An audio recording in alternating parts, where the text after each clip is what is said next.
Okay, I'm gonna say something real quick. If you're not watching Dragon Ball, and you were a fan of DBZ and Dragon Ball in the original, now would be a pretty good time to start. Just saying. I thought this episode was great. It was great. It was a bunch of throwbacks to the Boo arc. Well, in terms of like the Boo character dynamic, it's the same. It's the same one. You got to treat him as a kid. You got to bribe him with candy. And then something happens that gets him mad. Usually it's like a bystander that gets hurt.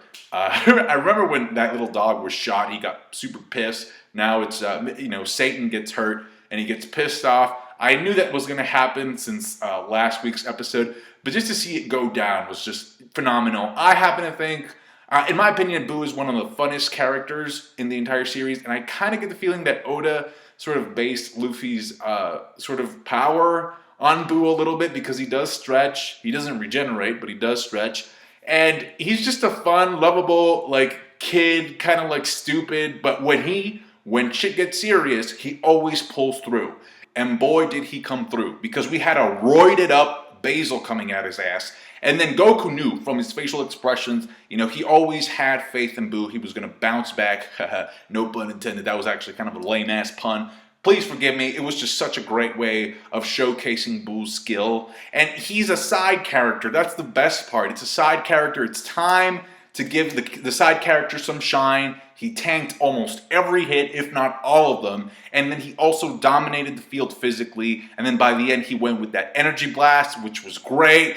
Messed up Basil. By the way, great voice acting by both the Boo actor and the Basil actor. When Boo screams out his name with the blast, Boo! That was great. But also when Basil is screaming out in pain because of the blast, that was great voice acting. So props to them. He gets KO'd.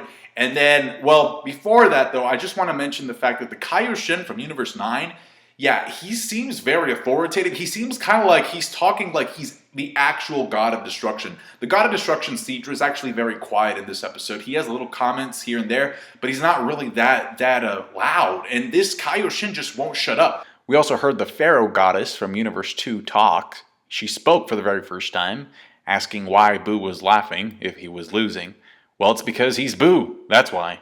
Another thing is that the actual tournament rules, it's not really a tournament, but like the match rules are very unconventional because the whole thing is that you have to please both Omni Kings. So if you fall out of the arena, that's not a DQ, as we find out in this episode. So, the moment like Zeno-sama is pleased. Well, actually the rule was like until like one of the opponents can't move or until like Zeno-sama just says like, yeah, I'm satisfied, then you call it off. But yeah, so that's pretty crazy. And I liked the idea that basically Beerus was trying to call out all this shit, just saying like, hey, referee, where are you? High priest, call this shit out. And he's like, no, these are not the same type of rules, so screw you. And then he's like, okay, I'll shut up. But yeah, so they can use like weird berries and they can also fall out of the platform, and that's not a big deal, at least up until now. So I'm wondering if Universe 7 can use like a sensu bean in the middle of their fight if they need to. High Priest did say that they're trying to figure out the rules for the upcoming survival tournament, so this is just kind of like, again, it's a demo, it's kind of like a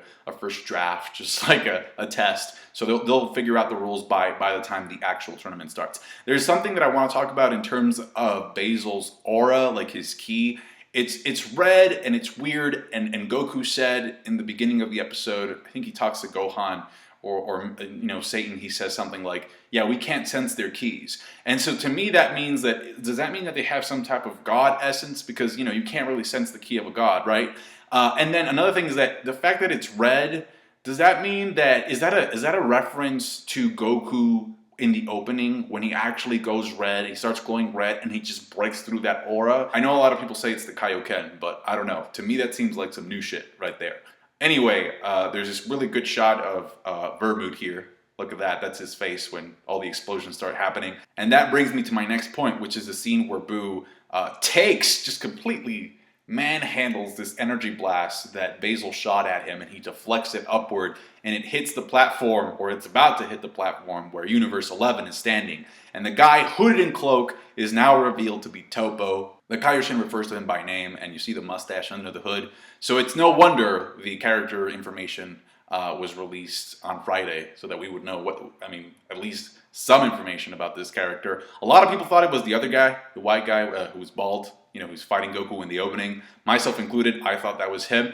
But then what does that mean? The fact that he could just take a blast and make it disappear? I don't know if he absorbed it or if he just crushed it, but whatever. This guy's a beast. In his character description, it says that he was actually a contender to be the next god of destruction, which, that's some pretty freaking real hype right there. Not only that, but if he happens to be the sidekick, if he is like one of the, not even the main guy, because these guys that are dressed in red that we see in the opening are actually part of this troop force. It's called what is it called? The Pride Troopers, something like that. The Guardians of Peace of Universe 11. So if he's not even the main guy, can you imagine the hype that this other bald guy has going for him? That is insane. So anyway, Buu takes the win. He takes that W like a champ, because he has to get back to curing Satan and just eating stupid junk food and shit. And so, but it was just such a good intro. It's just like a really good startup match because it got me pumped. I'm not gonna lie. It was finally, good anime. Just, oh man, nobody does tournament arcs quite like Dragon Ball. It's one of the staples of the Dragon Ball anime, and it was just great to see the sound effects, the blitzing, especially with Buu bouncing up and down. He was just laughing it off at first. He was like, "You're pretty strong. You're pretty entertaining." But then as things start getting more serious and more heated, he says, "Oh, you're pretty strong, but I'm stronger." So that was cool. And actually, as I was watching the episode, it just dawned on me that there was a lot of similarities between the character of Buu and Luffy, because of the powers they stretch, and they have pretty high durability, and also, they act as kids. They're just very, very innocent, childlike characters, except when shit gets serious, then they're just "Oh, screw you." After Basil gets wrecked, it's up to Lavender. At first, I read the guy's name or the wolf's name as Lavender, but I guess it's you just add the R there. The Japanese and their R's, man. So it's Lavender. He's up against Gohan. We knew that from the spoilers, and we saw the preview. The art, at least the preview shots for next week's episode, look really nice. They look really, really good.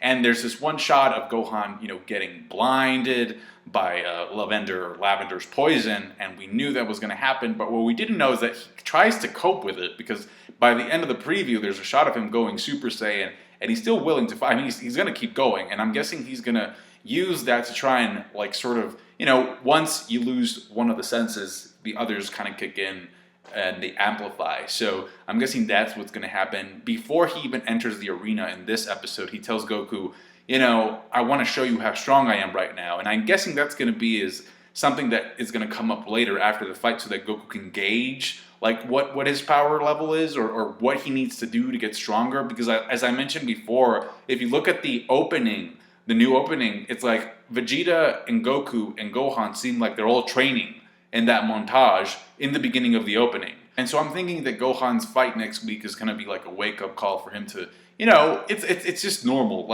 If you stop going to the gym, for a while, and then you just suddenly start going back, or you want to get into, some athletics or something that requires a lot of physical endurance or capability, you're going to be rusty. It's just the way things work. It's nothing on Gohan, and he had other things that he wanted to focus on, but now it's kind of, he has to fight, or he wants to fight, so he has to go back to training. And so the question here is Gohan going to get his ass kicked, and if so, how bad? Because remember, Lavender is fighting to kill, and no, they're not killing off Gohan. Also, I also kind of found it really cool that even if the platform gets destroyed, the High Priest just summons a new one, just repairs it or whatever he does. So that's really cool. Again, I just really appreciated the throwbacks to the beginning of the Buu arc with Buu in the fight. I also kind of liked the fact that they're indirectly hyping up the bald guy in the opening to be super freaking strong.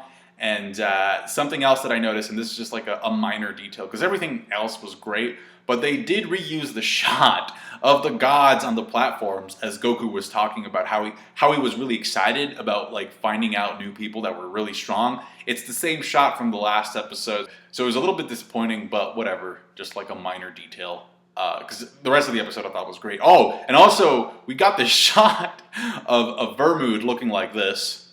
I'll just leave it up so that you can make up your own mind in terms of what you think about the art in this scene right here.